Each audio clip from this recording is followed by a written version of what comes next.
সুপ্রিয় দর্শক, সবাইকে স্বাগত জানাচ্ছি দ্য ভিউজ অনুষ্ঠানে। আমি হাবিব রহমান আছি আপনাদের সাথে। অনুষ্ঠানটি সরাসরি সম্প্রচারিত হচ্ছে নিউ ইয়র্ক স্টুডিও থেকে। আমি আশা করি যে যেখানে আছেন ভালো আছেন, আমাদের সাথে আছেন। আজকের অনুষ্ঠানটি গুরুত্বপূর্ণ বেশ কয়েকটি কারণে। আজ সকালেই সিপিআই ইনফ্লেশন রিপোর্ট বেরিয়েছে, যার সাথে ওতপ্রোতভাবে জড়িত আমাদের জীবন, অর্থাৎ আপনার খরচ কত বাড়লো, কত কমলো, কেন, এবং এর প্রভাব সামনে কয়েক মাসে কত কীভাবে পড়তে পারে সেটি আমরা বুঝে যাব। ইন্টারেস্ট রেট কমবে না বাড়বে, ফেডারেল রিজার্ভ কী সিদ্ধান্ত নেবেন, এই সিপিআইয়ের উপর অনেক কিছু ডিপেন্ড করে। এবং স্টক মার্কেটের অবস্থাও অনেকখানি ডিপেন্ড করে এটির উপর, কারণ ইন্টারেস্ট রেট কমছে না বাড়ছে সেটি স্টক মার্কেটে ব্যাপক প্রভাব ফেলে। তার আরেকটি স্টক মার্কেটের একটি অংশ আমি আজ বেশ ভালোভাবে তুলে ধরবো। যারা স্টক মার্কেট আছেন এবং যারা নেই তাদের জন্য অত্যন্ত গুরুত্বপূর্ণ এই অংশটি হবে। অনেকেই আমাকে বলেছেন যে বেশ কিছুদিন ধরে আমি স্টক মার্কেট কভার করছি না। স্পেশালি গত কিছুদিন ধরে যা হলো স্টক মার্কেটে, specially last 2 weeks, actually 4-5 weeks, আমার মনে হয় এই আলোচনাটা আজকে অত্যন্ত ফলপ্রসূ হবে অনেকের জন্য। কাজে সেটিও থাকবে এবং ইমিগ্রেশনের একটি আপডেট থাকবে। তো চলুন তাহলে শুরু করি সিপিআই ইনফ্লেশন রিপোর্ট দিয়ে। আজ সকালে ব্যুরো অফ লেবার স্ট্যাটিস্টিক্স প্রকাশ করেছে এই রিপোর্টটি। কনজিউমার প্রাইস ইন্ডেক্স হিসাবে যেটিকে আমরা জানি, সিজনালি অ্যাডজাস্টেড যেটি আমরা বলি বাৎসরিক হিসাবে, মার্চ মাসের পর এটি 0.9% বৃদ্ধি পেয়েছে, যেটি আপনারা পরবর্তীতে দেখবেন। ওকে, যেটি দেখছেন এটি থাকুক অন স্ক্রিনে, কারণ এটি একটি অন্য কথা বলছে। আমি সেটি কিছুক্ষণের মধ্যে তুলে ধরবো। আমি এখানে ফেরত আসতে চাই, তার পরবর্তীটা আমি একটু দেখাবো সবাইকে। পরবর্তী screen, okay, thank you. So 0.1% বেড়েছে গত মাসের তুলনায়। ফলে যদি সিজনাল বার্ষিক হিসাবে আমরা করি, ইয়ারলি ইনফ্লেশন বেড়ে দাঁড়িয়েছে, যেটি আপনারা অন স্ক্রিনে দেখছেন 3.3%। ইনফ্লেশন বেড়েছে 2.6 থেকে গত মাসে 3.3%, যার অন্যতম প্রধান কারণ হচ্ছে এনার্জি কস্ট। এনার্জি কস্ট বেড়েছে 10.9%। So much for the current administration. তারা বলেছিলেন সব কিছু কমিয়ে আনবেন। ইটস নট হ্যাপেনিং ফর অনেকগুলি কারণে, কিন্তু এতটুকু জানা উচিত যে এনার্জি কস্ট বেড়েছে 10.9%।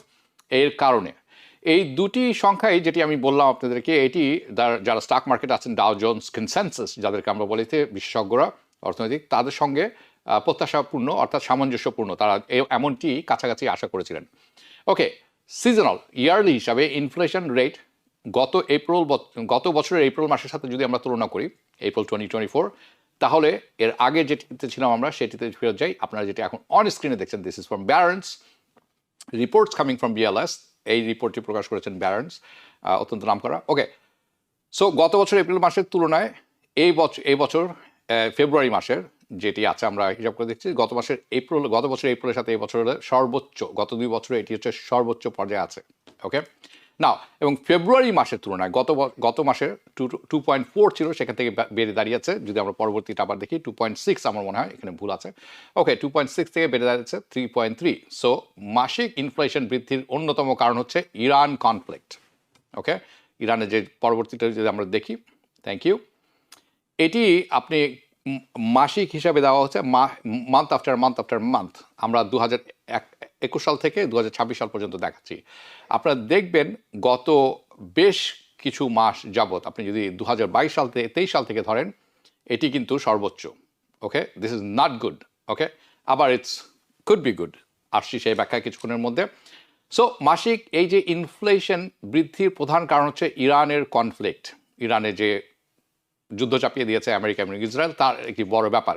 এর ফলে গ্যাসোলিন প্রাইস, বিশ্বাস করুন আর না করুন, 21.2% বেড়েছে over 6 weeks of period time. Okay, যা হেডলাইন ইনক্রিজ, অর্থাৎ সিপিআই ইনফ্লেশন দুই ভাগে ভাগ করে থাকেন। তারা বলেন হেডলাইন এবং কোর যখন তারা বলেন, এখান থেকে খাদ্য এবং জ্বালানি বাদ দেন। কেন বাদ দেন I don't know, it's beyond me.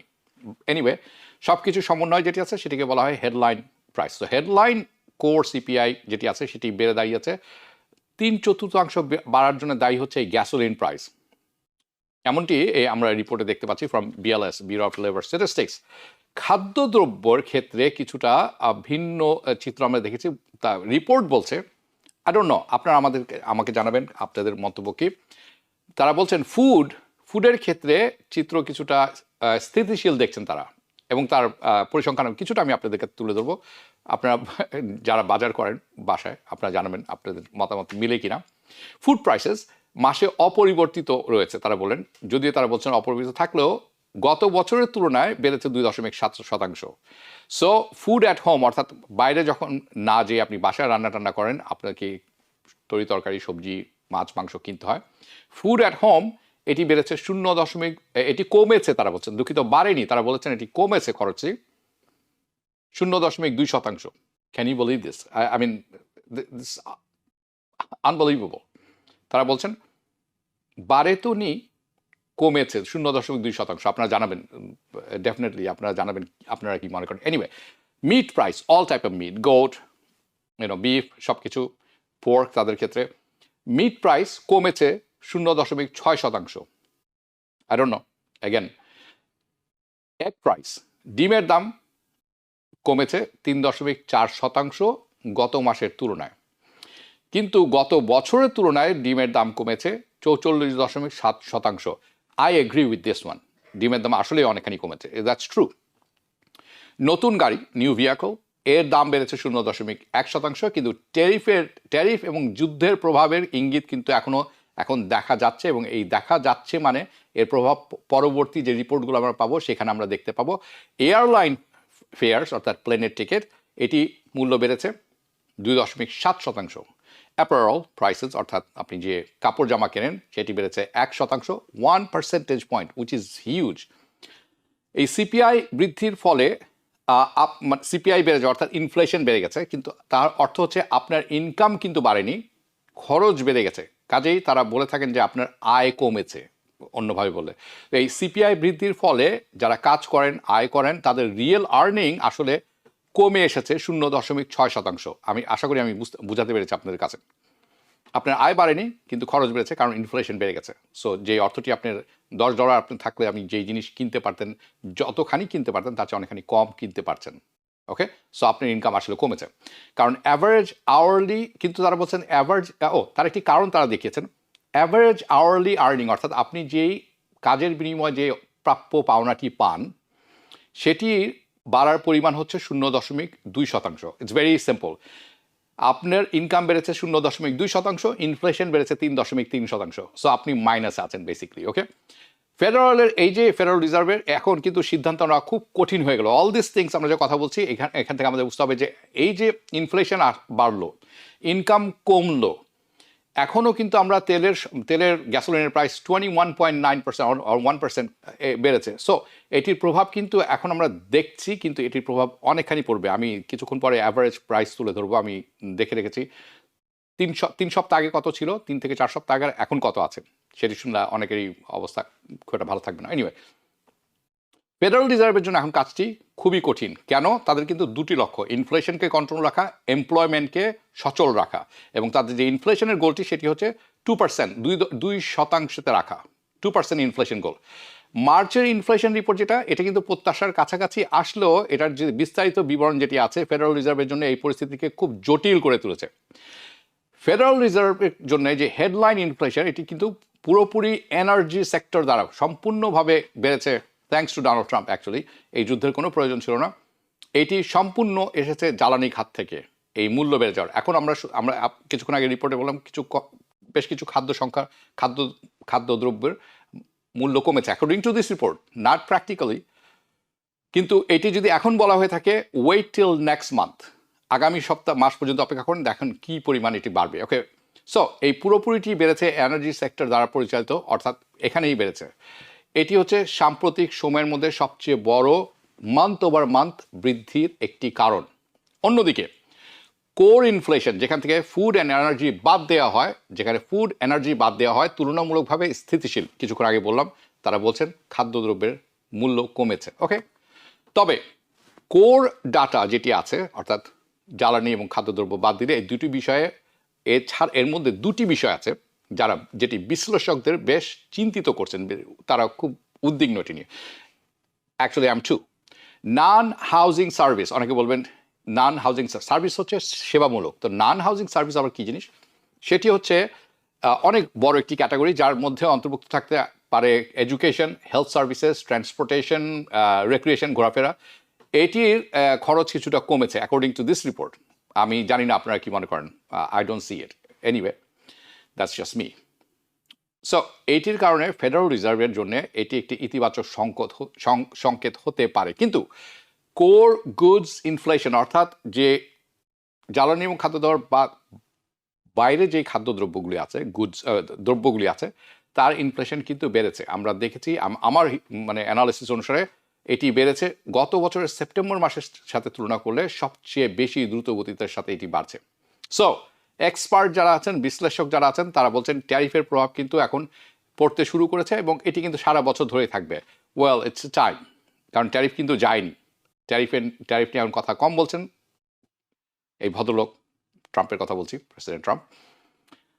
But এখন উনি ইরান যুদ্ধ নিয়ে আছেন, যেটিতেই হাত দিচ্ছেন সেটির কারণে বাজারে বিরূপ প্রতিক্রিয়া পড়ছে এবং জিনিসপত্রের দাম হু হু করে বাড়ছে। This is not a good thing for entire economy. কিন্তু আমি যখন পরবর্তী সেকশনে যাবো তখন অনেক কিছু আপনাদের কাছে পরিষ্কার হবে। ফলে এই বৃদ্ধিগুলি আসলে বেশ উদ্বেগের বিষয় হয়ে দাঁড়িয়েছে। একদিকে ফিউয়েল প্রাইস মাত্র এক মাসে বেড়েছে 21%, আমি 21.9 বলেছি, 21% আমরা ধরে নিই। আমি অ্যানালিসিস করে দেখলাম, একটু ইতিহাস ঘেটে দেখলাম, যেটি এই 21% যে বাড়লো এটি হলো 1967 সালের পর সবচেয়ে বড় জাম্প, সবচেয়ে বড় বৃদ্ধি। ফলে গড় গ্যাসোলিন প্রাইস এখন এই মুহূর্তে আমি যেটি দিচ্ছি এটা অ্যাভারেজ ফর দ্য ইউএস, সব কয়টি স্টেটের একটি অ্যাভারেজ প্রাইস। আপনি যদি ক্যালিফোর্নিয়া থাকেন আপনি এই হিসাব থেকে বাদ দিতে পারেন নিজেদেরকে, তার কারণ আপনাদের ওখানে $6 $7 পর্যন্ত পৌঁছেছে gas. New York, I was actually buying last week. I mean, gasoline was $5.15. Yeah, it was premium. ঠিক আছে, $5.15. So, average gas price in the US as a দেশ হিসাবে $4.15 পৌঁছেছে। ওকে, এটি যদি তুলনা করি প্রি ওয়ার লেভেল, যুদ্ধর আগের অবস্থার সাথে, তাহলে যুদ্ধ শুরু হওয়ার আগে, উচিত February 26 or 28, whatever, 26 আমরা যদি ধরে নেই, যুদ্ধ শুরু হলো February 26 তারিখে, আর এখন যদি আমরা চিন্তা করি এই 6 সপ্তাহের মধ্যে বেড়েছে 40%। Believe me or not, this is what it is, okay? Gasoline price আমি 3 সপ্তাহ আগে 4 সপ্তাহ আগে যখন দেখেছিলাম, অ্যাভারেজ গ্যাস প্রাইস ছিল in the US $2.89, so $2.81, okay? নাও এই সিপিআই যখন রিপোর্টটি বের হলো, হোয়াইট হাউস বলছে যে এই পরিস্থিতি অস্থায়ী। তারা প্রায় বলে থাকেন যে it is transitory, it's temporary, এটি অস্থায়ী, হ্যাঁ, এটি থাকবে না। তবে অর্থনীতিবিদরা কি বলছেন? অর্থনীতিবিদরা সতর্ক করেছেন যে এপ্রিল মাসের যে খাদ্যদ্রব্যের দাম আছে, অর্থাৎ এই মাসে, যেই মাসে আমরা আছি, এটি আরও বাড়তে পারে। অর্থাৎ আগামী মাসে যখন আমি আপনাদের সাথে বসবো মে মাসে, তখন এপ্রিল মাসে ডাটা থাকবে এবং আমরা দেখব ইনফ্লেশন আরও বেড়েছে। না, ফেডারেল রিজার্ভ সম্ভাব্য সিদ্ধান্তটা কি হতে পারে? ওকে, না, প্রশ্ন এটি এখন সবচেয়ে বড়, কারণ তারা আগামী এপ্রিলের 29 তারিখ, আজকে হচ্ছে 10 তারিখ, এই মাসের শেষের দিকে তারা মিট করছেন এবং জেরোম পাওয়েলের সম্ভবত এটি শেষ মিটিং, আই বিলিভ সো। না, মে মাসে তার সম্ভবত শেষ মিটিং, এপ্রিল মাসে হচ্ছে এই মিটিং। কি হতে পারে সেখানে আমরা দেখে নিই সম্ভাব্যতা কতখানি। ওকে, সো বর্তমান যে অ্যানালিস্ট আছেন, যারা স্টক মার্কেট অ্যানালিস্ট যারা আছেন, মার্কেটের বাজার যারা আছেন, তারা অনুমান করছেন যে 98.4%, অর্থাৎ 98.4% সম্ভাবনা হচ্ছে যে ফেডারেল রিজার্ভ ইন্টারেস্ট রেট কমাতে যাচ্ছে না তাদের এই মিটিংয়ে। ওকে, কেন? অর্থাৎ ফেডারেল রিজার্ভ সম্ভবত আরও কিছু সময় ওয়েট অ্যান্ড সি নীতি অনুসরণ করবেন। তারা বলবেন আমরা হয়তো অর্থনীতির পরবর্তী ডাটা পর্যবেক্ষণ করব এবং তখন সিদ্ধান্ত নিব, অর্থাৎ we will see what happens. এবং আমি ভালো করে বলতে পারি আগামী মাসে যখন আমরা ডাটা দেখব, ইনফ্লেশন পরিস্থিতি আরও বেড়ে যাবে। মনে রাখবেন, হরমুজ প্রণালী খুলে নিয়ে এরকম কথাবার্তা চলছে, কিন্তু তেলবাহী জাহাজগুলি আছে, এগুলি চলে হচ্ছে ঘন্টায় 7 নটিক্যাল মাইল, আপনি ধরে নিতে পারেন 7 মাইল বেগে। অর্থাৎ মধ্যপ্রাচ্য থেকে তেল যখন আমেরিকাতে আসবে অথবা অন্য কোনো দেশে যাবে, 7 মাইল বেগে সমুদ্র পথে আসছে, 2 billion barrel. Can you imagine কত 6 মাস ধরে সময় লাগবে এটি আসতে? কাজে এই যে ভেঙে পড়েছে এই supply chain, this is not a good thing. Okay, এই ছিল সিপিআই রিপোর্ট এবং এটির যে আজ সকালে বেড়েছে, আমি যথাসাধ্য চেষ্টা করেছি এটি অ্যানালিসিস নিয়ে আপনাদের কাছে বের করার, কিন্তু এইটি জেনে রাখা ভালো যে আমাদের সামনে কি অপেক্ষা করছে। নাও, আপনারা যারা এই অনুষ্ঠানটি দেখেন, আপনারা জানেন যে আমি স্টক মার্কেট কভার করে থাকি এবং মোটামুটি অনেক কিছুই কভার করে থাকি। নাও, অনেকেই অনুরোধ করেছেন যে স্টক মার্কেটে কি হচ্ছে, আমি বেশ কিছুদিন ধরে আলোচনা করছি না, আসলেই করিনি, কিন্তু আজকে করব। গত সপ্তাহে হয়তো খুব অল্প করে টাচ করেছিলাম। So in this section of the programme let's review, চলুন আমরা দেখি what is happening in the stock market. কারণ আপনি স্টক মার্কেটে থাকেন আর না থাকেন, আপনি এটা আজকে দেখলে বুঝতে পারবেন যে কি হচ্ছে এবং আপনারও কি করা উচিত। Disclaimer, I'm not a financial advisor, so please take it with a grain of salt, right? So, what is happening in the stock market? Especially গত 6 সপ্তাহে, এবং স্পেশালি কি আছে 2026 আপনার প্ল্যানটা কি হতে পারে। So here is what we know, আমরা কি জানি। যা আমরা জানি সেটি হচ্ছে প্রেসিডেন্ট ট্রাম্প এই কনফ্লিক্টটি শুরু করেছিলেন ফেব্রুয়ারি 28 তারিখে। He started this war and এটির কারণে স্টক মার্কেটের পতন ঘটে। It cause the stock market to fall. Okay, কেন? সার্জিং অয়েল প্রাইসেস, তেলের মূল্য হু হু করে বেড়ে গেল। যার আপনি মনে রাখবেন, তেলের মূল্য বেড়ে গেলে কি যায় আসে? ওকে, যায় আসে কারণ সব কিছুর যে উৎপাদন খরচ বেড়ে যায়। সো ইনপুট কস্ট আমরা বলে থাকি। So which is a big input cost for just about everything. আপনি যা মনে করবেন, যা আছে, প্লাস্টিক থেকে শুরু করে খাদ্যদ্রব্য থেকে শুরু করে এনিথিং ইউ নেম, কাপড় জামা, সব কিছুর জন্য পেট্রোলিয়াম এবং তার বাই প্রোডাক্ট দরকার। So the input cost for just about everything from farming, manufacturing to shipping, AI, আপনি যার কথাই বলবেন, ইটস সব কিছুর হু করে বেড়ে গেল। যার কারণে it brought about a justified fears, যথেষ্ট ভালো কারণে সঙ্গত কারণে মানুষ, অ্যানালিস্ট এবং সাধারণ মানুষ, আপনি আমি যারা আছি, আমরা একটি রিসেশনে প্রবেশ করতে যাচ্ছি, অর্থাৎ অর্থনৈতিক মন্দা, নাকি স্ট্যাগফ্লেশন। স্ট্যাগফ্লেশনের কথা অনেকে শুনেছেন। স্ট্যাগফ্লেশন হচ্ছে সেই জিনিস যখন অর্থনৈতিক মন্দার সাথে সাথে হাই আনএমপ্লয়মেন্ট রেট থাকে। ওকে, কাজও নেই, দ্রব্যমূল্য খুব ঊর্ধ্বমুখে, আপনার তো এমনিই ক্রয় ক্ষমতা নেই, তার মধ্যে আপনার কাজও নেই। That's call A stagflation. Okay, and এই দুটি সম্ভাবনা যখন মানুষের মাথায় ঘোরা শুরু করলো, এটি তো মার্কেটেও তো এইটির আঘাত গেছে, খবর পৌঁছেছে, এবং তারাও তো আপনার আমার মতোই সব কিছু দেখেন। তারা আরও বেশি দেখেন, আপনি হয়তো একটু কম দেখি। এর কারণে that sense just about everything যা আছে, stock market, any market you name, money market, gold market, silver market, anything you name, everything went down. Stock market went down, bond market went down, precious metals, silver and gold, crypto, they all went down. সব কিছু দরপতন ঘটলো। ওকে, প্রশ্ন হচ্ছে why did everything fall? কেন সব কিছু এরকম পড়ে গেল? এই এক যুদ্ধের কারণে, তেলের দাম বের হওয়ার কারণে? আসল কথাটি আমি ভেঙে বলবো, এখন যারা স্টক মার্কেটে আছেন, আই থিঙ্ক ইট ইজ, অথবা সামনে ভবিষ্যতে যখন থাকবেন, আপনাদের এটি খুব কাজে দিবে। I follow this rules. Again, I am not a financial advisor. So অনেকে প্রশ্ন করতে পারে, aren't the bonds and gold suppose to be the safe haven? এই বন্ড, ট্রেজারি বন্ডের কথা বলতেছি, সরকারের যে বন্ড আছে ইস্যু করে থাকেন, এই বন্ড এবং gold, the precious metal, the gold, the safest thing in the world, right? এটা তো সেফ হওয়া, সবচেয়ে সেফ একটি উপাদান হওয়া উচিত ছিল। এই দুটো কেন পতন ঘটলো? Now, this is what you need to understand. এইখানে আমাদের সবাইকে বুঝতে হবে, this is critical, this is very very critical. We are living, আমরা এমন একটি সময়ে বসবাস করছি যেখানে এন্টায়ার বিশ্বব্যাপী দ্য গ্লোবাল ইকোনমি আসলে ড্রিভেন বাই ডেথ, পরিচালিত হচ্ছে ঋণের উপর। ওকে, যেটি আপনারা দেখছেন, এটির ব্যাখ্যা কিছুক্ষণের মধ্যে পেয়ে যাবেন। And I want to show this example. যেটি আপনারা দেখছেন, এটির একটি অংশ আছে, এটিকে বলা হয় সভরাইন ডেট, অন্য কথা গভর্নমেন্টস ডেট, বিশ্বের বিভিন্ন দেশের ঋণ। আমরা যদি পরবর্তী দেখি, যে সার্কেলটি আপনি দেখছেন যেখানে আমি করেছি, সো আপনি যদি এটা দেখেন, 25 বছর আগে বিভিন্ন সরকার, পৃথিবীর বিভিন্ন সরকারের সম্মিলিত ঋণ ছিল $20 ট্রিলিয়ন গ্লোবালি, বিশ্বব্যাপী। অ্যান্ড নাও, আজ 25 বছর পর, এই সম্মিলিত সরকার সমুদায়ের ঋণের সংখ্যা বেড়ে দাঁড়িয়েছে, ঋণের পরিমাণ বেড়ে দাঁড়িয়েছে $111 ট্রিলিয়ন। সো দিস ফিগার্স যেটি আপনি দেখছেন, এটি 2025 সালের শেষ পর্যন্ত নেওয়া, অর্থাৎ ডিসেম্বর পর্যন্ত নেওয়া। ওকে, এখন সেটি হয়তো আরও একটু বেড়েছে। ওকে, সো এই যে ঋণের যে একটি আমরা বাবল বলে থাকি, আপনারা ভালো করে ধরে নেবেন একটা বেলুন। ওকে, আপনি ধরে নেন একটি লোনের বেলুন। ওকে, বেলুন শুধু ফুলে ফুলে বড় হচ্ছে, এরকম একটি ব্যাপার। It's by design. এই যে লোনের পরিমাপ যে কোনো একটি বেলুনের মতো আকারে শুধু বাড়ছেই, বাড়ছে বাই ডিজাইন, ওকে, আপনাদের অনেকের প্রশ্ন হবে শেষমেশ কী হবে? আপনারা তো উত্তরটি জানেন, বাট ওখানে যাওয়ার আগে এখানে থাকা ভালো।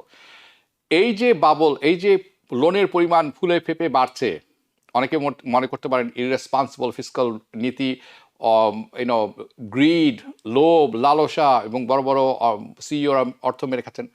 This is all true, but এই সব কিছুই বাই ডিজাইন। কারণ তাদের যেটি সবচেয়ে বেশি প্রয়োজন সেটি হচ্ছে ইনফ্লেশন। কিছুক্ষণ আগে ইনফ্লেশন কথা শুনলেন। ইনফ্লেশন আপনাকে আমাকে সব কিছুতে পর্যদস্ত করে। সব কিছুর মূল্য বেড়ে গেলে আমাদের ইনকাম তো সেরকম বাড়ে না, কাজেই আমরা সবচেয়ে বেশি আঘাত পাই, সবচেয়ে বেশি কষ্টের মধ্যে পড়ি সাধারণ মানুষ। বাট এই ইনফ্লেশনেরও কিন্তু প্রয়োজন আছে, যে অন্য দিকটি এখন তুলে ধরবো, সেটি হচ্ছে you need inflation, they need inflation, they need. কেন? যদি ইনফ্লেশন না থাকে দ্রব্যমূল্য তো বাড়বে না। So they need prices to keep going up, মূল্য বাড়তে হবে, উপরের দিকে যেতে হবে। So the current economic model, এই মুহূর্তে যে অর্থনৈতিক মডেলটি আছে, এটির প্রয়োজন হচ্ছে স্টক মার্কেটকে ঊর্ধ্বমুখী হতেই হবে, ঊর্ধ্বমুখী যেতেই হবে। আই নো আপনারা অনেকে অর্থ হারিয়েছেন গত কয় সপ্তাহে, but trust me, listen to me, কিছুক্ষণ পরে বুঝে যাবেন যে আসলে গেমটা কোথায়। এই stock market by design inflation বাড়তে হবে এবং উপরের দিকে যেতে হবে। The stock market has to go up. It also needs, আরেকটা জিনিস এর প্রয়োজন, সেটি হচ্ছে it needs wages to go up, অর্থাৎ আপনার আমার ইনকামও বাড়তে হবে, বাড়তে থাকতে হবে। এই দুটি কম্পোনেন্ট যেমন দরকার, তার কারণটা কি? They need the tax collection. Whose they? The government. গভর্নমেন্টের দরকার ট্যাক্স কালেকশন করা আপনার আমার কাছ থেকে। এই কালেকশন যদি বাড়তে হয়, they need the tax collection to go up. কিন্তু ট্যাক্স কালেকশন বাড়বে কোথা থেকে? যদি আপনি আমি ইনকাম না বাড়াই এবং না বাড়ার ফলে যদি ট্যাক্স না বেশি হয়। So they need the tax collection to go up in order to prevent that bubble from popping. এই যে বেলুনটি আছে, এটি যাতে ফুলতে থাকে, এটা ফেটে না পড়ে। ফেটে পড়বে তখনই যখন এই সার্কেলটি বন্ধ হয়ে যাবে। কাজেই they want the inflation to go up, they want our wages to go up, they want the tax collection as a result, এটিও যাতে বাড়তে থাকে, যাতে করে এই বাবলটি বার্স্ট না হয়ে যায়। So I just want to give you an example. একটা ভালো এক্সাম্পল না দিলে এটি বোঝা সম্ভব না। খুব সাধারণ এক্সাম্পল আমাদের দরকার, যাতে আমরা সবাই এই কথা বুঝতে পারি, যাতে এভরিবাডি আন্ডারস্ট্যান্ড। ধরে নিন যে আপনি একটি বাড়ি ক্রয় করতে চান, real estate property for you, আপনার নিজের থাকার জন্য। এবং ধরে নিন এই বাড়িটির মূল্য হচ্ছে $3 লক্ষ। সো আপনি মর্গেজ নিয়েছেন, definitely mortgage of $300,000 for your home. Now আপনি ধরে নিন আপনার ইনকাম হচ্ছে $1 লক্ষ বাৎসরিক।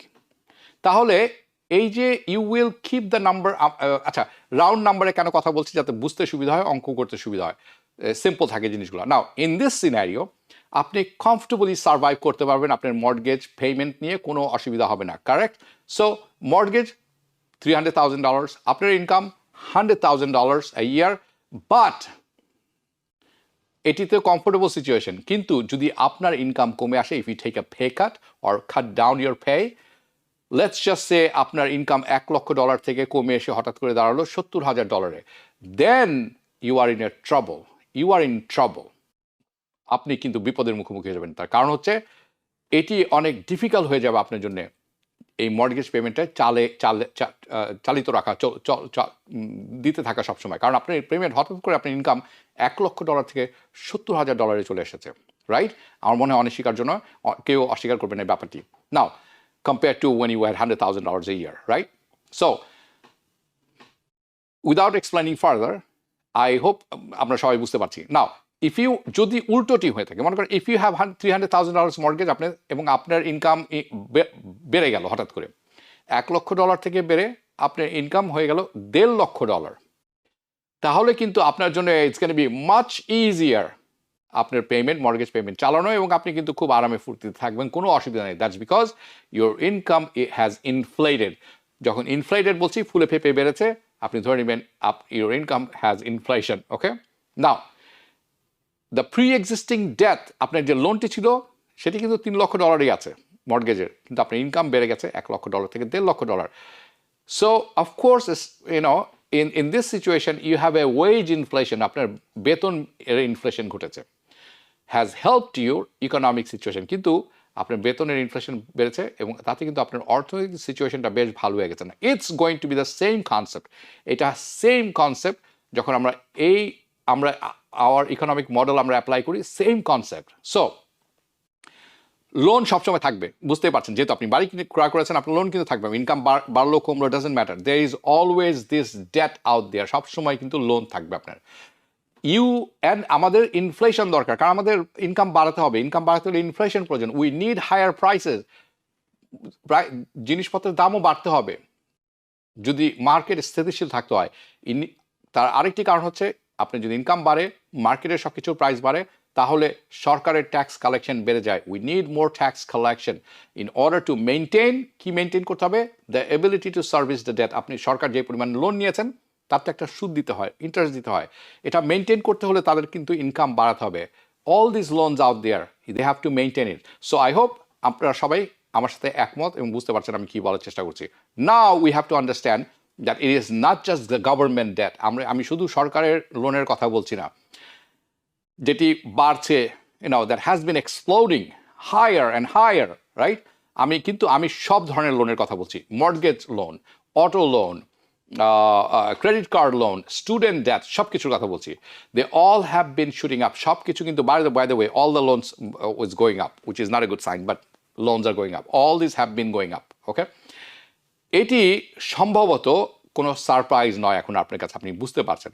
And also what you're looking at right now on the screen is the margin debts. Now I'm going to stock market. যেটি আপনি দেখছেন, it's called margin loan, margin debts. ওকে, এই চার্টটি যেটা আপনি দেখছেন এটি গত মাসের ফেব্রুয়ারি 26 গত ফেব্রুয়ারি 2026-এর ফেব্রুয়ারি পর্যন্ত যাচ্ছে। So it's only few months, right? অনেকে বলবেন মার্জিন ডেটটি আবার কি জিনিস? মার্জিন লোন হচ্ছে সেই অর্থ যেটা ইনভেস্টররা লোন নিয়ে থাকেন ইনভেস্ট করার জন্য। ওকে, সেটি আপনিও হতে পারেন, অন্য কেউ হতে পারে। আপনি লোনটি নিচ্ছেন because you want to invest. So essentially you are investing money with borrowed money. আপনি ইনভেস্টমেন্ট করছেন, আপনি কোনো কিছু ক্রয় করছেন, দ্যাটস অ্যান ইনভেস্টমেন্ট, খরচ নয়, ইনভেস্টমেন্ট, কিন্তু আপনি লগ্নি করে করছেন। So I want to give an example, তাহলে এটা বুঝতে সবার জন্য সুবিধা হবে। লেটস সে যে আপনার কাছে $1 মিলিয়ন আছে আপনার ব্রোকারেজ অ্যাকাউন্টে। Everybody who's dealing, it could be Robinhood or it could be anything, Webull, doesn't matter, okay? Momo, doesn't matter, anything. Let's say আপনার কাছে $1 মিলিয়ন ব্রোকারেজ অ্যাকাউন্ট আছে আপনার, এবং ইন দিস কেস আপনি $1 মিলিয়ন অর্থের স্টক ক্রয় করেছেন, right? But the thing is that আপনি কিন্তু আরও বেশি লোন নিতে পারবেন। You can take additional, you can borrow additional money. Okay, so let's just say যে আপনি অর্থ লগ্নি করতে চান কতখানি, $3 লক্ষ। ইন দিস সিনারিও বা ইন দিস কেস আপনি হয়তো ইনভেস্ট করতে চাচ্ছেন মোর দেন $1 মিলিয়ন। আপনি $1 মিলিয়ন স্টক কিনেছেন, কিন্তু আসলে আপনি বলছেন আমি $1.3 মিলিয়ন স্টক কিনবো। So you want to invest more than what you have, আপনার যা আছে তার চেয়ে বেশি ইনভেস্ট করতে চাচ্ছেন। সো আপনি $3 লক্ষ নিলেন ইনভেস্টমেন্ট ফার্মের কাছ থেকে। And so if you know that for certainty, আপনি যদি নিশ্চয়তা সহকারে জানেন এবং বুঝতে পারছেন যে মার্কেট ইজ গোয়িং আপ এবং মার্কেট উপরের দিকেই যাবে, স্টক মার্কেটগুলো প্রাইসগুলো উপরের দিকে যাবে, then yes you would be in the, এটি হবে দ্য বেস্ট ইন্টারেস্ট আপনার নিজের জন্য to borrow the money. It will be best interest to you to borrow money and invest in such possible scenario. ওকে, এই সিনারিওতে যেহেতু আপনি নিশ্চিতভাবে বলতে পারছেন আপনি ইনভেস্ট করছেন এবং মার্কেট উপরের দিকে যাচ্ছে, আপনার $1 মিলিয়ন থেকে আরও $300,000 লোন করেছেন, আপনি নিশ্চিত মার্কেট উপরে যাবে, এই অবস্থায় এটা আপনার বেস্ট ইন্টারেস্ট যে আপনি লোন নিয়ে ক্রয় করে যখন লভ্যাংশ পাবেন, sell it, right? Okay, this is margin call, this is call margin. However no such certainty exist. মনে রাখবেন এই ধরনের কোনো গ্যারান্টি নেই স্টক মার্কেটে, কেন কোনো ব্যবসাতেই এরকম কোনো গ্যারান্টি নেই। No such certainty exist specially in short time frame. Short time ফ্রেমে এই ধরনের কোনো নিশ্চয়তা কাজ করে না। অ্যান্ড দিস ইজ এই কি পয়েন্ট মনে রাখবেন, যারা স্পেশালি নতুন আসছেন, বেশ কিছুদিন ধরে আছেন, বাট প্রাতিষ্ঠানিক শিক্ষা নেই স্টক মার্কেটের উপরে, তাদের জন্য বিশেষভাবে প্রযোজ্য। সো এই ধরনের কোনো নিশ্চয়তা স্টক মার্কেটে নেই, specially in the short time frame. তার কারণ হচ্ছে অবভিয়াসলি বিকজ অফ ভলিটিলিটি। আপনারা জানেন স্টক মার্কেট যে কোনো সময় উপরে উঠতে পারে, যে কোনো সময় নিচে নামতে পারে। যদি একটি খবর আসে, if it is good it goes up, if it is bad, really bad, then it goes up. এর আপ অ্যান্ড ডাউনের কোনো সূত্র থাকে না অনেক সময়, এটিকে বলা হয় ভলিটিলিটি। সো অর ইভেন যদি ব্ল্যাক সোয়ান ইভেন্ট হয়ে থাকে তাহলে তো আপনি বুঝতে পারছেন it's gonna go down. Whatever the case is, it doesn't matter. Let's just say যে আপনি একজন investor, you are an investor and you borrowed a whole lot of money to invest. আপনি অনেক লগ্নি করেছেন এবং আপনি ইনভেস্ট করেছেন। In this case, okay, let's go back to okay, আমরা এখানে একটু থাকি। Alright, so ইনভেস্ট করেছেন এবং in this case আপনি the same thing, আপনি you need the price to go up, right, for investment. আপনি চান যেটি ক্রয় করেছেন প্রাইস যাতে উপরের দিকে যায়। তো আপনি যদি উপরের দিকে প্রাইস না যায় তখন কি হবে? আদারওয়াইজ মানে যদি না যায় তখন কি হবে? আপনি লোনে পড়ে যাবেন। আপনার পয়সা তো যাবে, আপনি কিন্তু আরো বেশি যেটি লোন নিয়েছেন লোনে পড়ে যাবেন। You can run into a debt problem. If you invest, যদি মনে করেন আপনার ইনভেস্টমেন্ট ফ্ল্যাট থাকে, উপরে উঠে নেই নিচেও নামে, it didn't go up, it didn't go down, and তারপরেও আপনি অর্থ লুজ করবেন। উপরে যায় নাই অর্থাৎ আপনি অর্থ বানাননি, নিচে যায় নাই আপনি অর্থ লুজ করেননি, কিন্তু আপনি যে লোনটি করেছেন দ্য মার্জিন ডেট, এটির তো ইন্টারেস্ট আছে।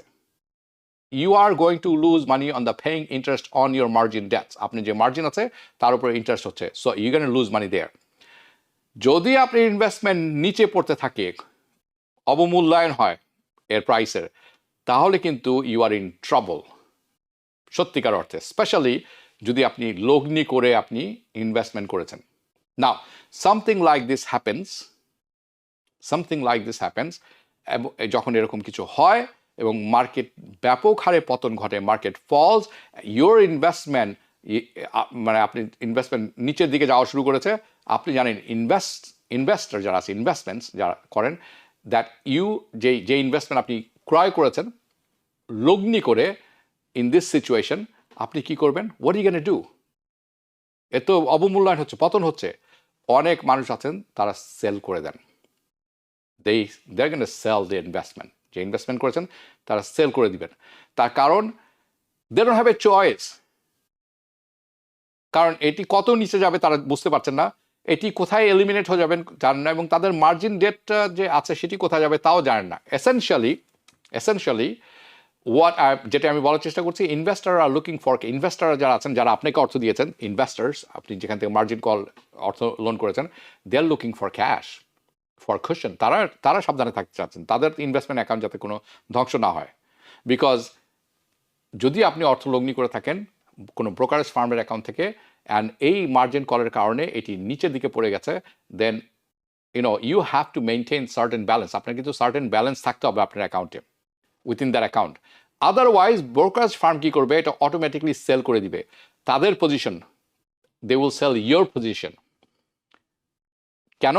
যাতে করে তাদের যে অর্থটি আছে তারা সাথে সাথে ফেরত নিয়ে নেন, and the borrower will be paid back. আপনি কিন্তু এটাকে পে ব্যাক করতে হবে।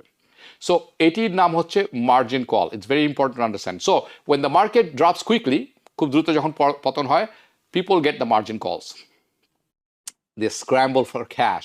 পিপল ইজ ইনভেস্টার, এনিথিং, সাধারণ মানুষ হতে পারে, আপনিও হতে পারেন, যে ও মাই গড আমার তো মানে স্টক মার্কেটের পতন করছে, আমার তো অবমূল্যায়ন হচ্ছে এবং আমি মার্জিনে ক্রয় করেছি, তো আমাকে তো মার্জিন যে ইনভেস্টমেন্ট ব্রোকারেজ থেকে নিয়েছিলাম তাকে ফেরত দিতে হবে।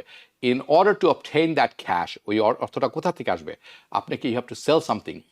First thing they sell is whatever the investment they have, যে ইনভেস্টমেন্ট আছে সেটি সেল করে লস নিয়ে বের হয়ে আসেন এবং মার্জিন কল থেকে যে টাকাটি নিয়েছিলেন সেটি ফেরত দেন। So for example, let's say আপনি একটা রেন্টাল প্রপার্টি ওন করেন যেটি থেকে ইনকাম আসতেছে, অ্যান্ড আপনার কাছে গোল্ডও আছে, ফিজিক্যাল গোল্ড, রাইট না, অ্যান্ড আপনি একটা বিগ মার্জিন কলে পড়ে গেছেন ইন দ্য স্টক মার্কেট অ্যাকাউন্টে। দেন আপনাকে কি করতে হবে? আপনি যখন স্টক মার্কেট আপনাকে সময় দিবে 48 ঘন্টা to pay back the money. So what are you gonna sell? আপনার হাতে আছে 48 ঘন্টার মধ্যে কি করবেন? আপনি রেন্টাল প্রপার্টি সেল করতে পারবেন 48 আওয়ার্সে, নাকি আপনি গোল্ড সেল করবেন? Of course you are going to sell gold, কারণ because you are gonna sell it what you can, not what you want, meaning you don't have a choice. আপনি বাড়ি তো 48 ঘন্টার মধ্যে বিক্রি করতে পারবেন না as an investor. Right? So investors, institutions and countries, এই যে আমি আসছি বিশ্ববাজারের পতন কেন ঘটলো, সো ইনভেস্টার্স, ইনস্টিটিউশনস এবং বিভিন্ন দেশ যারা বন্ড ক্রয় করে থাকেন, স্টক করে থাকেন, গোল্ড ক্রয় করেছিলেন এই যুদ্ধের আগে, they start selling their things. The US treasury, all asset classes, কেন? তারা ক্যাশটি বের করে নিয়ে যেতে চাচ্ছিলেন। এটিকে বলা হয় liquidity crunch.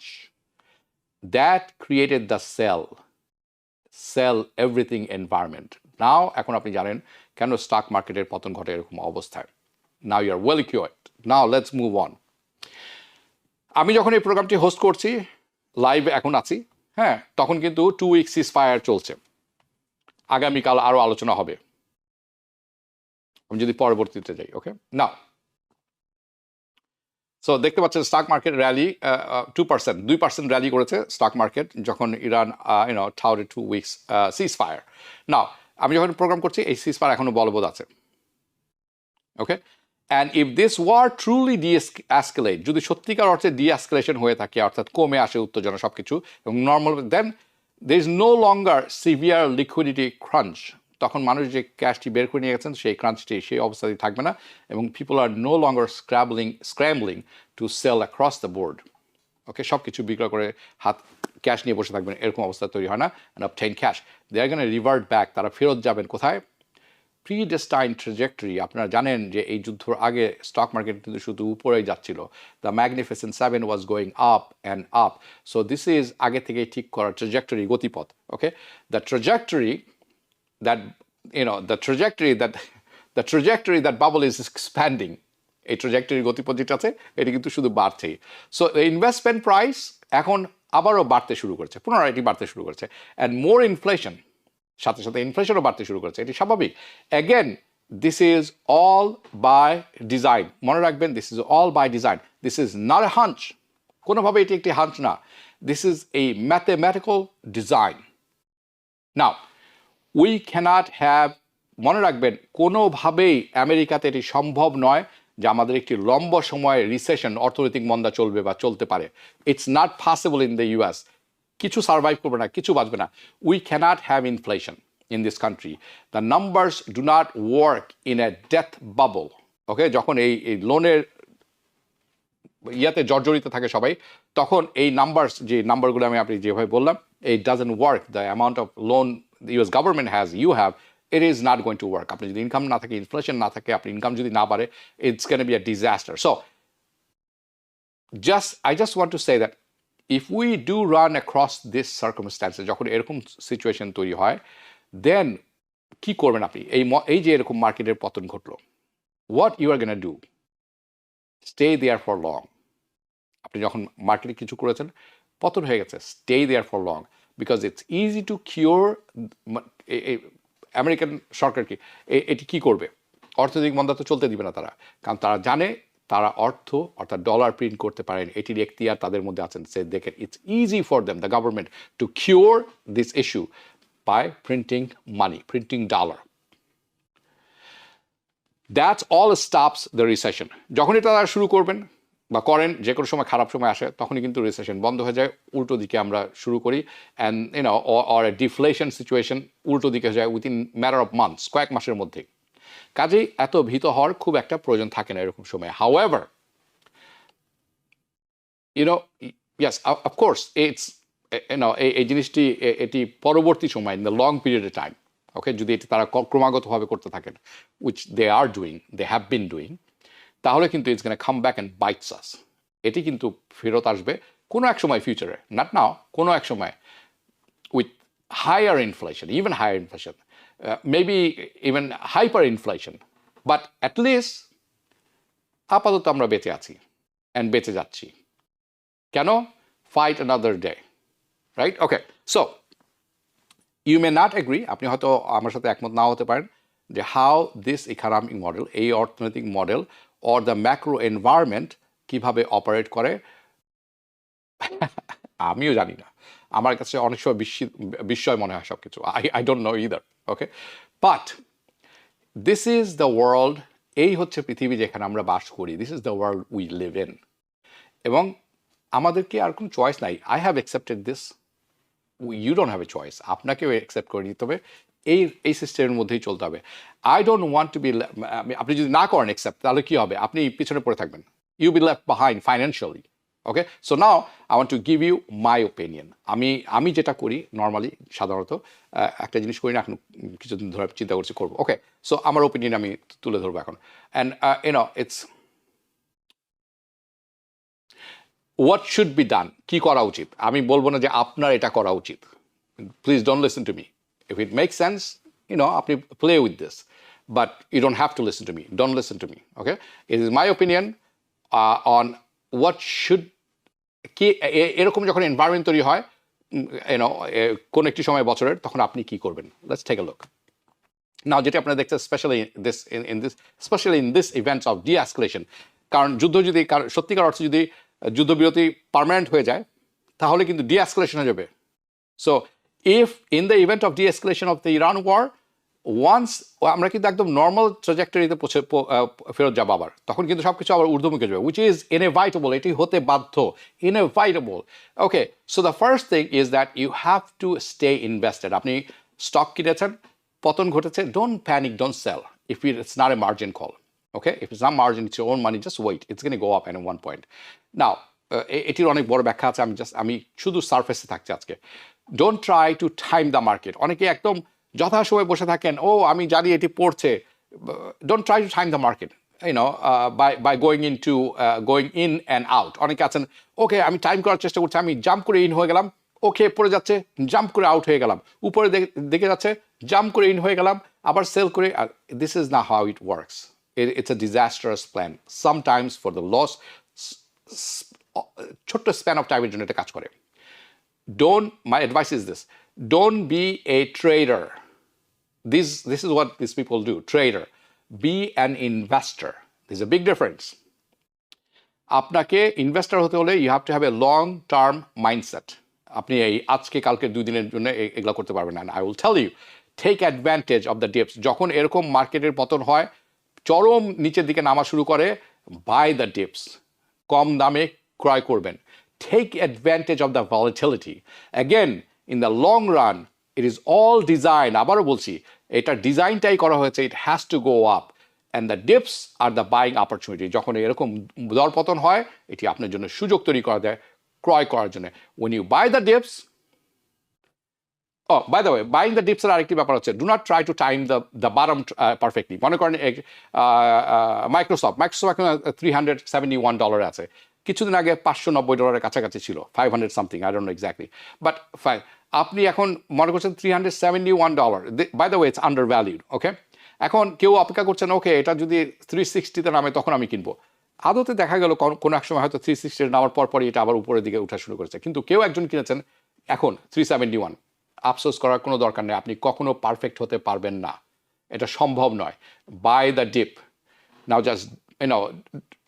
just do dollar cost average, okay, and take the guesswork out of it. আপনি একেবারে পারফেক্ট হওয়া সম্ভব নয়। You may not get the best price, but again, you're not going to get the most terrible price. But it is a dip.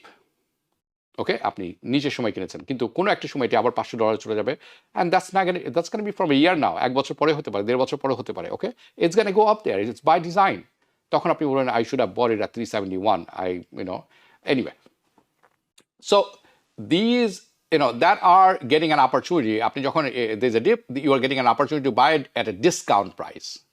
And this is one of the very important, and please, আরেকটি জিনিস ব্যাপার হচ্ছে, do not borrow excessive amount. আপনি আপনি যদি margin কলে খেলেন, আমি মানা করব। ওকে, do not borrow excessive amount of money to invest. এটি করতে যাবেন না, সর্বশান্ত হয়ে যাবেন। কারণ তারা আপনার যখন এটা নিচের দিকে নামবে, তারা কিন্তু অপেক্ষা করবে না, তারাও অপেক্ষা করবে না যে 1 বছর পরে এটা ফেরত আসবে, তার সাথে সাথে বিক্রি করে দিবে। 48 hours আপনাকে কল করবে, ইমেলের পরে ইমেল, টেক্সটের পর টেক্সট আসবে, আপনি কিন্তু উপায় থাকবে না। Anyway, so it's a big liability, what I'm trying to say, a liability and a stress that you do not want. Okay, trust me. So that's how a lot of অনেক smart মানুষ আছেন, তারা কিন্তু অনেকে এই ঝামেলাতে পড়ে যান, এই যে মার্জিন কলের ঝামেলায়। কেন I don't want to see you আমি চাই না আপনি ফাইন্যান্সিয়াল ট্রাবলে পড়ে যান, but this is keep this in mind, avoid excessive margin debt, this is very important. Stay diversified, আপনাকে বিভিন্ন জিনিসের ডাইভার্সি, কোনো একটি জিনিস ও টেসলা উপরে উঠছে টেসলার নিচে নামছে আমি টেসলাতেই থাকবো, ন, আপনাকে ডাইভার্সিফাই হতে হবে।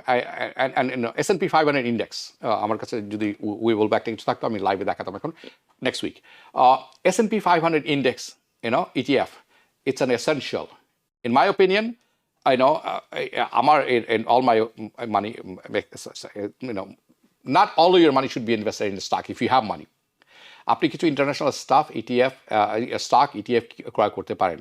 I would definitely buy precious metal, আপনি কিন্তু গোল্ডের কথা বলছি, সিলভারের কথা বলছি, অ্যান্ড ইফ দোজ এসেনশিয়ালি এইগুলা ডাইভার্সিফাইড বিভিন্ন রকম থাকে, আপনার কোনো একটা জিনিস পড়ে গেল অন্য কিছুতে যাওয়া যায় না। So diversify your portfolio 2026। And I just want to show you আরেকটা চার্ট, এই চার্টটি দেখি আমরা, পরবর্তী চার্টটি।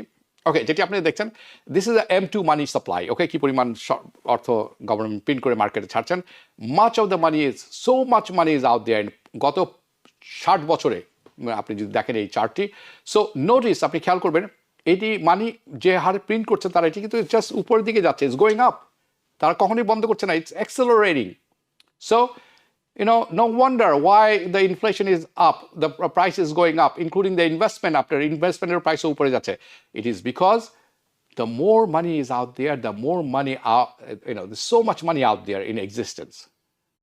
Inflation তো হবেই। So here are the performance of the stock market S&P 500, আপনারা যেটি দেখছেন, আপনি খেয়াল করে দেখবেন যে গত 30 বছরের চার্ট, এটি if you notice, it just keep going up. S&P 500, this is ETF, index ETF, by the way, okay? I'm talking about indices.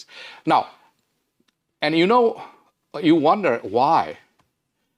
Because more money circulating out there, again, which is, that's going to essentially keep, the debt bubble out of popping. Now, আরেকটি chart আপনি দেখাই, price of gold, যেটি আপনি দেখছেন, এটিও 30 বছরের একটি chart. And if you look, it is going up. And if you know, simply take, it takes more devaluated dollar or devalued fiat currency, dollar, to buy an, আপনি আজকে যে gold কিনবেন যে অর্থ দিয়ে, কালকে এই গোল্ডের দাম বেড়ে যাবে, আপনার ডলার ডিভ্যালুড হয়ে যাবে, কিন্তু গোল্ডের দাম বেড়ে যাবে। And just so that gold has been crushing. পরবর্তী যদি আমরা দেখি, গোল্ড আর S&P 500 ETF এর যদি আমরা কম্পেয়ার করি, গোল্ড কিন্তু আউট পারফর্ম করছে S&P 500-কে। This is also 30-year chart, by the way, for quite some times. The blue line is S&P 500 and the golden line is gold. You can compare it, the performance of gold. So it's actually crazy to not include gold in your portfolio. Okay, as a matter of fact, looking at a historical performance, ঐতিহাসিক performance, you should be crazy যদি আপনার পোর্টফোলিওতে gold না থাকে, if you have money. You have to have money. Okay, now if this all makes sense to you, যদি সবকিছু then I will tell you, just এতক্ষণ যা শুনলেন, this is a high level overview. আমার কাছে অনেকে প্রশ্ন করে ইন্ডিভিজুয়াল স্টক নিয়ে। Individual stock, I can tell you, after doing a technical analysis, fundamental analysis, and the news, I can tell you where it's going. But আমি আপনাদের যেই জিনিসটি তুলে ধরলাম, you should seriously take it seriously. This is a lot to learn on the stock market. Disclaimer, again, I'm not a financial advisor, and it's, but in coming days, আমি আরো বেশি stock নিয়ে in details আলোচনা করব. In this program is just, a small bit of things I just discussed. Now, I hope it helps, এবং এটি নিয়ে অনেক প্রশ্ন থাকবে, আপনার পরবর্তী প্রশ্ন করতে পারবেন। কিন্তু এখন যাব ইমিগ্রেশন অ্যান্ড অ্যাসাইলাম ব্যাপারে। ট্রাম্প অ্যাডমিনিস্ট্রেশন, ইতিমধ্যে 100 জনেরও বেশি ইমিগ্রেশন জাজকে ফায়ার করে দিয়েছেন, কাজ থেকে বের করে দিয়েছেন, এবং তাদেরকে রিপ্লেস করেছেন সাবেক প্রসিকিউটর যারা ছিলেন, এবং তাদের মধ্যে অনেকে আছেন মিলিটারি অ্যাটর্নি, ওকে, সিভিলিয়ান নিয়ে যারা কাজ করেনি কোনো। অ্যাট দ্য সেম টাইম জাজ যারা আছেন, যাদেরকে এখনও ফায়ার করা হয়নি, কাজ করছেন, তাদেরকে ট্র্যাক করা হচ্ছে, তাদেরকে মনিটর করা হচ্ছে, তাদেরকে রেট দেওয়া হচ্ছে, performance rate, based on how often they are getting asylum. আপনি কতখানি তারা অ্যাসাইলাম আবেদন গ্রহণ করছেন অথবা রিজেক্ট করছেন, তারপরে তাদেরকে রেটিংও করা হচ্ছে। This government is doing this, right? আপনি মনে রাখবেন। সো দ্য রেজাল্ট হচ্ছে অ্যাসাইলাম অ্যাপ্রুভালের সংখ্যা রেট যেটি আছে এটি এখন 10% নিচে নেমে এসেছে। দিস ইজ ভেরি ইম্পর্টেন্ট আপনাদের জন্য মনে রাখা যে অ্যাসাইলামের অ্যাপ্রুভাল রেট এই মুহূর্তে 10%-এর নিচে। সাম জাজেস যারা আগে মানে প্রুভিং দ্য কেসেস রাইট এবং অ্যাপ্রুভ করতেন যারা অনেক জাজ আছে অ্যাপ্রুভ করতেন আগে কেস তাদেরও অ্যাপ্রুভাল সংখ্যা এখন 6% নিচে নেমে এসেছে। যেই জজগুলো অ্যাপ্রুভ করতেন তাদের অ্যাপ্রুভাল সংখ্যাও 6% নিচে নেমে এসেছে। অ্যান্ড ডিপোর্টেশন অর্ডার যেটি আছে এইটা কিন্তু স্কাই রকেটিং, এটি ব্যাপক হারে বেড়ে গেছে। And here are the people need to understand. আপনি যদি এই অনুষ্ঠানটি দেখে থাকেন আপনার যেটা শোনা দরকার, বোঝা দরকার, ইমিগ্রেশন জাজ তারা কিন্তু নট ইন্ডিপেন্ডেন্ট ফেডারেল জাজ। Immigration জাজেস are not independent federal জাজ। If they were you would not C asylum, আপনি অ্যাসাইলাম দেখতেনই না। ওকে, you would not C asylum cases like this, এই ধরনের হতো না। ইমিগ্রেশন জাজেস তারা কাজ করেন ডিপার্টমেন্ট অফ জাস্টিসের জন্য। Okay, now they can be hired and fired, তাদেরকে যে কোনো সময় হায়ার করা যায়, তাদেরকে ফায়ারও করা যায় বাই দ্য ট্রাম্প অ্যাডমিনিস্ট্রেশন এখন, রাইট? সো আপনি যখন এই কম্বাইন্ড প্রেশার তৈরি করবেন, job pressure, monitoring pressure, job security, এই change how the cases are decided, এটি এটা আপনার কাছে খুব ভেরি মানে ক্লিয়ার হয়ে যাবে। ইটস আনফেয়ার প্রসেস, এইটুকু বোঝাটা খুব দরকার। সো ইফ আপনি যদি আপনার অ্যাসাইলাম কেস লুজ করেছেন, জয়ী হতে পারেনি, হেরেছেন, it's not the end of the world, পৃথিবী আপনার জন্য শেষ হয়ে যায়নি। You still have option. First আপনি অ্যাপিল করবেন the board of immigration of appeals. Their approval rate are also low, তাদের অ্যাপ্রুভাল রেট কিন্তু আরও কম। Why? Because they work for Trump administration directly, Department of Justice again. But if you lose there, সেখানেও আপনি হেরে গেলেন, Board of Appeals হেরে গেলেন, you can go to a federal court. And that's where you have an independent judge, একজন স্বাধীন জাজ পাবেন যেখানে ফেডারেল কোর্টে। And the federal judges তারা আসলে ওভারটার্ন করেন ইমিগ্রেশন ডিসিশন। তারা অনেক ইমিগ্রেশন ডিসিশন সরকারের যে ডিনায়ার কেস এটা ওভারটার্ন করেন, উল্টে দেন। When the law is applied incorrectly, তারা দেখেন যে কারণে যে রিজনগুলোতে যে ল তারা ব্যাখ্যা করছেন এটি সঠিকভাবে প্রয়োগ করা হয়নি, তখন ফেডারেল জাজ এটি বাতিল করে দেন। ওয়ার ইউর রাইট দেখা গেল যে লটা ইনকারেক্টলি অ্যাপ্লাই করা হয়েছে এবং আপনার রাইট ভায়োলেট করা হয়েছে। So what do you need to do আপনি কী করবেন যদি আপনি রিমুভাল কেসের মতো কেসে থাকেন? If you are serious about winning, আপনি চান যে আপনাকে উইন করতে হবে, এটি দিস ইজ ইউর লাইফ, আপনাকে কি করতে হবে? You need to be credible, আপনাকে বিশ্বাসযোগ্য হতে হবে, অ্যান্ড আপনাকে কনসিস্টেন্ট থাকতে হবে। আপনি ড্যান্স করতে পারবেন, এখন এটা বলছেন তখন বলছেন, এরকম। So credible, consistent, you need to be fully prepared, completely prepare থাকতে হবে আপনাকে every step in to the কোর্টে যাওয়া পর্যন্ত। And you need a real evidence, আপনি সব এভিডেন্সগুলো রিয়েল এভিডেন্স, কান্ট্রি রিপোর্ট, আপনার দেশের রিপোর্টগুলো লাগবে, আপনার ডকুমেন্টেশন লাগবে, just not your work or কোথায় কাজ করছেন আপনি ভালো, আপনি moral report, no, all this report documentation আপনি to make your case stronger. আমি রেকমেন্ড করি এক্সপার্ট উইটনেস। যদি আপনি বলে থাকেন যে আমার অত্যাচার হয়েছে, আমি এ হয়েছে সে হয়েছে, যদি উইটনেস থেকে থাকে আপনার, then it's a jack part. Okay, explaining. So এই ব্যাপারটা খুব important. And regardless you need to go in to legal strike, কোন স্ট্র্যাটেজি আপনি নেবেন, you need somebody telling you that to go in and testify. যদি আপনি বলতে পারেন যে আপনার পক্ষে যে টেস্টিফাই করে, তাহলে that's the best thing can happen. What happens, I will tell you what happens if যদি আপনি যান without preparation, you are going to lose. Right now you are going to lose unless you are thinking in advance, because the system is much tougher now. আমি এটুকু বলে রাখলাম, আরো বিস্তারিত আগামী সপ্তাহে তুলে ধরবো। দেখা হবে পরবর্তী অনুষ্ঠানে। শুভরাত্রি। TBN 24 টেলিভিশন দেখতে আজই কল করুন 7187776556। লগ ইন করুন www.totalcablebd.com। নিউ ইয়র্ক থেকে সম্প্রচারিত TBN 24 টেলিভিশন বিশ্বজুড়ে বাঙালির কণ্ঠস্বর।